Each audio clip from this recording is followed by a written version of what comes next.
Welcome back to the railroad, everyone.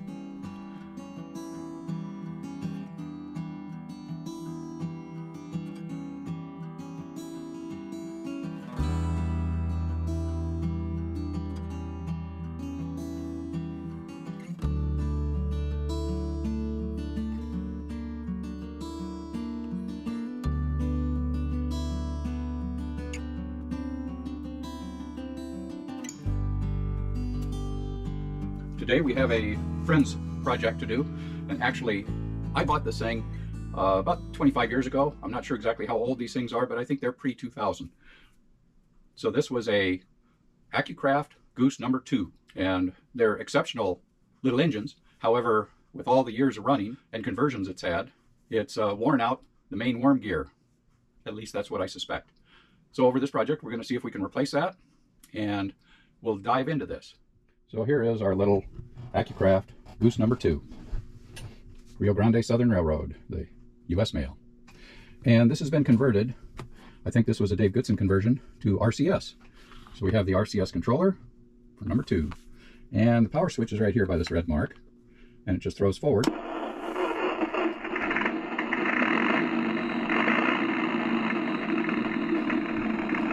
And after a few seconds of operation, you can start, and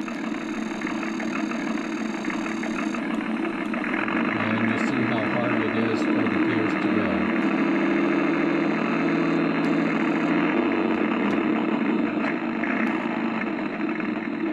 It takes a little bit for the sound to catch up to it. I think in reverse it actually does a little better.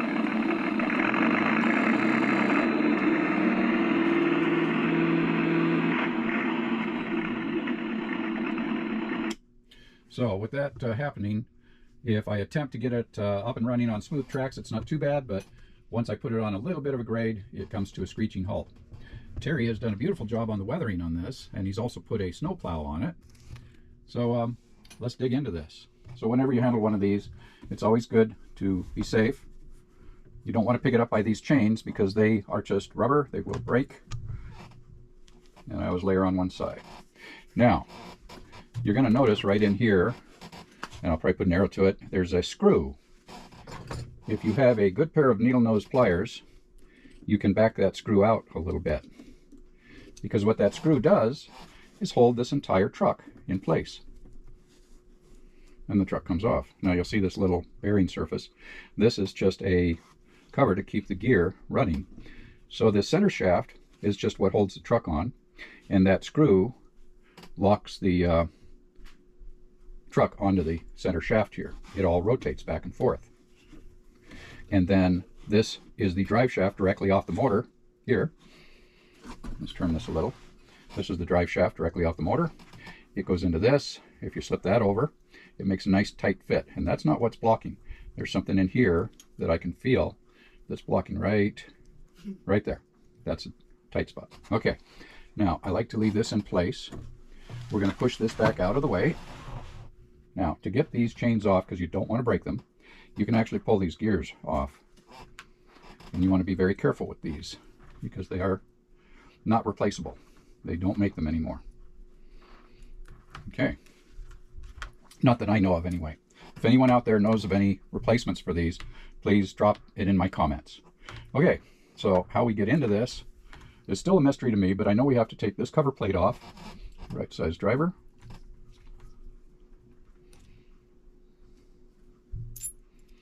Okay, so there's the plate, and here is your worm gear.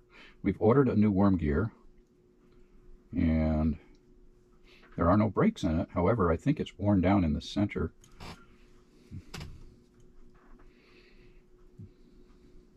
Also, the way this engages is it actually slides in to engage with the gear on this shaft. So once we get that off, then we'll know a little further. But to get that off, I've got to take these 4 screws out, pull this block off, and then I think we have to disassemble these. So there's our little truck, and we'll come back when I get this a little further off, taken apart. Okay, well, we've taken this apart a little further. I removed the 4 bolts that held the axle and the gearbox in together. And what I found is the gear here on the axle actually looks pretty decent. I don't see any breaks or cracks. Now, when we look at the gear here when we look at this gear inside the gear box, as we rotate it, this always had one bad spot. See the break? Right there. And that is what's been causing our problem. So now we have to split this case in half. We got to make sure we don't lose these two springs. That's what holds the compression in, keeps everything tight. Okay, so that's our next objective. We need to split the case.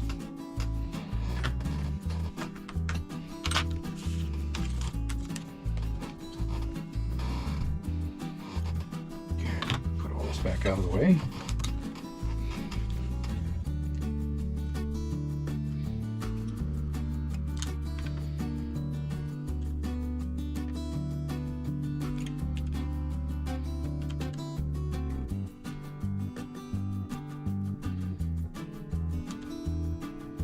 The gear shaft has a brass bearing and a shim at each side of the gear, so don't lose these.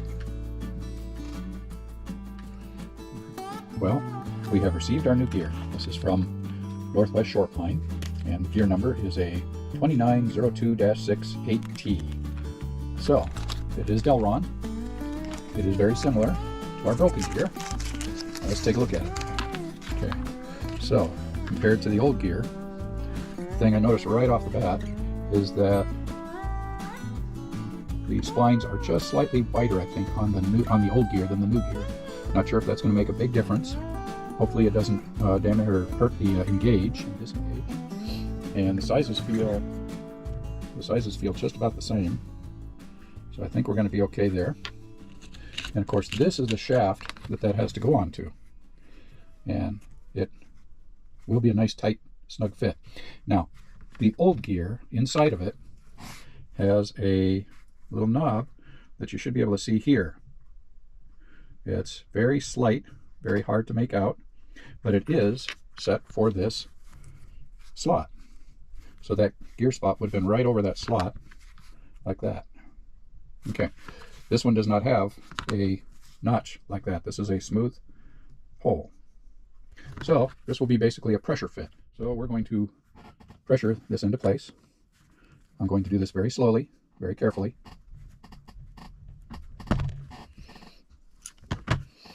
Okay, now we have to pressure that down into position. And let me get a better tool for doing that. Okay, so what we have here, we have our gear started, but I don't want to damage that Delron at all. And we have to get it on to where a bearing and this shim fit flush with this end. So we're going to try using this. We'll pressure that down. Oh yeah, that slips. It won't be too bad. Now, as I said, we need this shim and this bearing so that that's run smooth, but it has to be flush here. It's not quite flush yet. So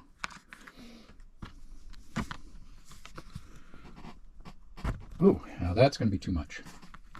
We'll take back just a little bit. Okay, let's see how that looks. Okay, there's the shim, and there's the bushing, and we're a little bit out. So what I'll do to try and level those out, let's try pushing it right up against that. Ah, look, that's nice. It's flush. It's nice and flush, and there's no gap there, so that should be good. Okay, that's right where we want it.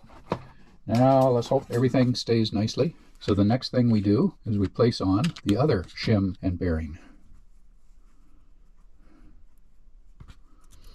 Okay, now before these go in to the gearbox, which will go right through here, we're going to grease everything up nicely. Okay, let's get it greased up and get her back together. We're going to use a little Labelle 106. And we'll take these off. Okay. Now, orientation. These two screws were on this side, and this was to the rear. So that means this shaft comes up through this side. Nope, nope, nope. The shaft goes down through this side. It'll be like that. So this is the side that we want the bottom of the shaft to be in.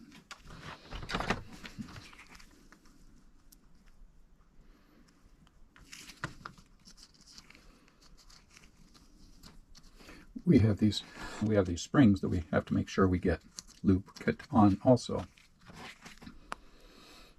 Now this goes back together. And it has guide pins to make sure everything goes together smoothly. And that is nice and smooth across the surface there. So it was a little tight. I removed one shim and it's turning much better now.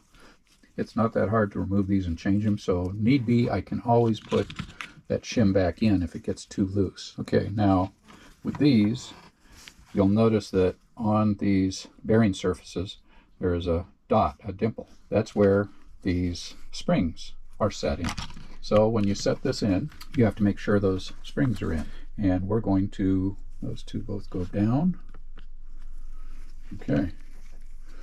Now we need the cap and the bolts for that. And I'm going to put a little more lubricant here. Our cap is here. And it goes across the bearing surface like that. And then we have 4 of these. Okay, so the cap's on and the screw's in. Don't take it down all the way. You want to make sure that you have all 4 screws in before you tighten anything. And remember, when you're putting a screw in, don't just turn it down. Back it off first to make sure it does align with the holes. When you feel it pop, then you can turn it in. Then you do it in a cross pattern. That one's just down. It's not hard. It's snug. That one's down. Okay, so those are all snug. Nice and smooth so far. Okay, now we need to set this back in. That goes down. This goes back. And the 2 bearing surfaces, the screws go down there.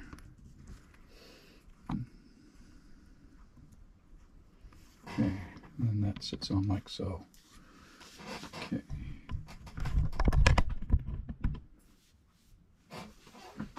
Now, these screws happen to be a 3mm.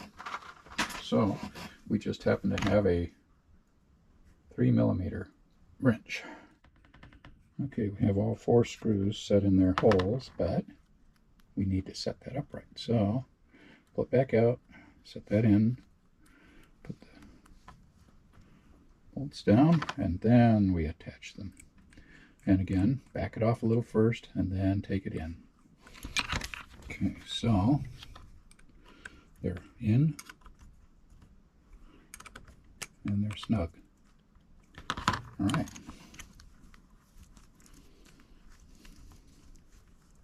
Now before we put our chains on, we're going to test this out and make sure it runs well. So we'll leave the chains set up in that because they're hard to get. I don't know if you can even get them anymore. All right. Okay.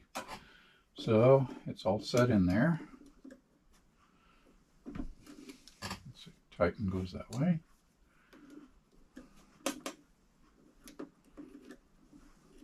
Okay. Good. Now we just need to upright it.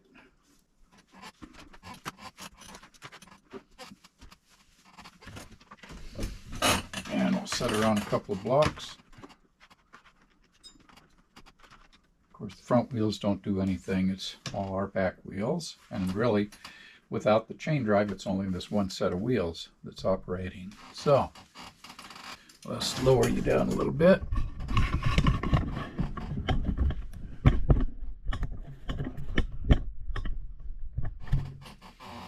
Okay. Bring some light down onto that.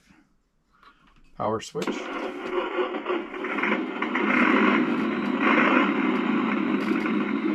And let's increase power.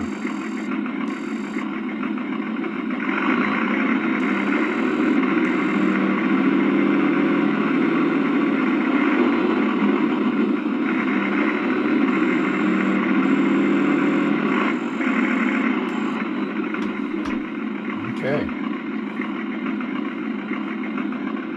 Now we need to put the gears back on, and then the chain drives back on, and then we'll go out and test her. So we want to put the chain drives back on these.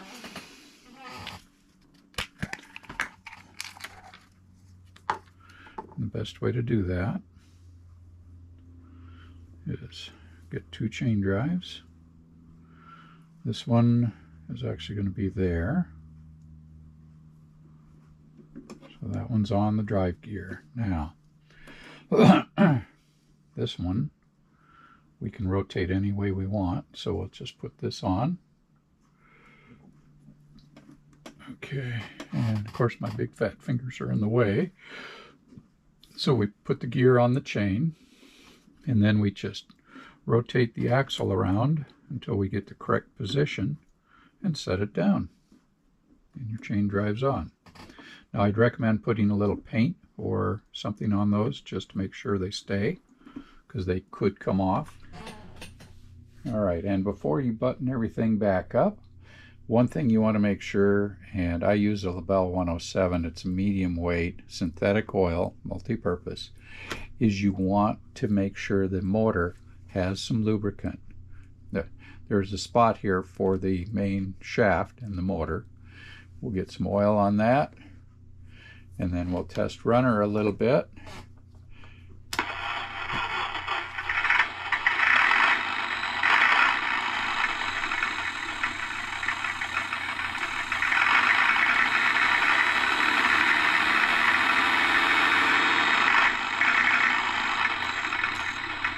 Okay, there we go. So we've got oil working into it now. Now we can button this up. All right, we've fired up goose number 2. Let's see what she'll do now.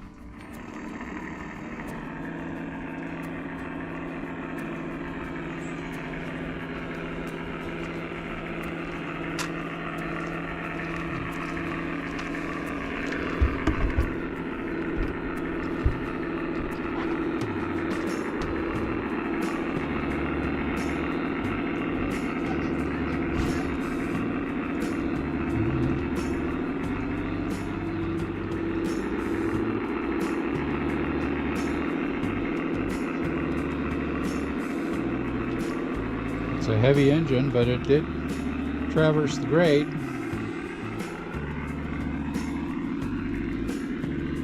I think the battery's a little low, so we'll have to charge her up.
Now we've had another problem with our little goose. The windows did not stay in. They all fell out. The glue apparently after 25 years has gotten so bad that the windows just fell out. So this is the method that I'm using to replace the window. I take a piece of mask tape, put it across the windowsill, put the window in from the opposite side. Now the only problem you're going to notice with this is one window you won't be able to replace. I'm leaving the driver's side window out. If you attempt to put the window in with glue already on it, it tends to make a mess. So here's how I've done this. So this is the way we seal our windows. I'm using E6000, and I get a little bit of E6000 on a toothpick, and then because that's a little much, I take some of it off, go back to the window and push in, and then put it in the corner and let it seal. And then we get, okay, come back there. Then we do the bottom, push out, seal, get some adhesive in, and let it seal. You can always come through from the other side with a tab and push the window to make sure it's up tight. Well, I hope you all enjoyed that. If you did, give us a thumbs up. If you haven't subscribed yet, please subscribe. Be safe, stay healthy. We'll see you down the rails, and God bless.